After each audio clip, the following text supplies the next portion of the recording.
আসসালামু আলাইকুম and hello everyone, welcome back to my channel. আশা করছি আপনারা সবাই ভালো আছেন।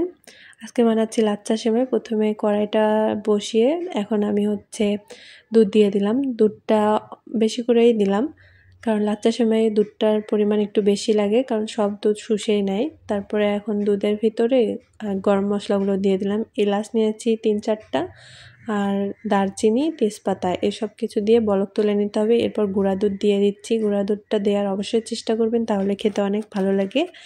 এরপরে গুঁড়া দুধটা দিয়ে দিলাম। এখন এটাকে আবার জাল তুলে নিব। আস্তে আস্তে মিডিয়াম হিটে রাখবো, তাহলে একটা সর জমবে উপরে। এরপর আমি একটা বোলে সেমাই নিয়ে নিচ্ছি, লাচ্চা সেমাই। এই সেমাইটা কিন্তু খেতে ভালোই লাগে, খারাপ না। এখন দেখতে পাচ্ছেন উপরে কিন্তু একটু সর জমে গেছে। এখন আমি গরম মশলাগুলো তুলে নিচ্ছি। এরপর এখানে আমি চিনি দিয়ে দিব, দুধে দিব না, কারণ এখন যদি দুধে দিতে যাই তাহলে কিন্তু দুধটা পাতলা হয়ে যাবে। তো এখানে আমি দুধটাতে অবশ্যই আমি লবণ দিয়ে জাল করে নিয়েছিলাম। এখন আমি সেমাইগুলো দিয়ে দিচ্ছি, আর দুধ দেওয়ার পরে আবার একটু উপর দিয়ে দিলাম, তাহলে দুধটা যখন শুকিয়ে আসবে তখন উপরে দেখতে কিন্তু অনেক সুন্দর লাগবে। এখন আমি ড্রাই ফ্রুটসগুলো দিয়ে দিচ্ছি, কাজু বাদাম, কাঠবাদাম আর কিশমিশ নিয়েছিলাম।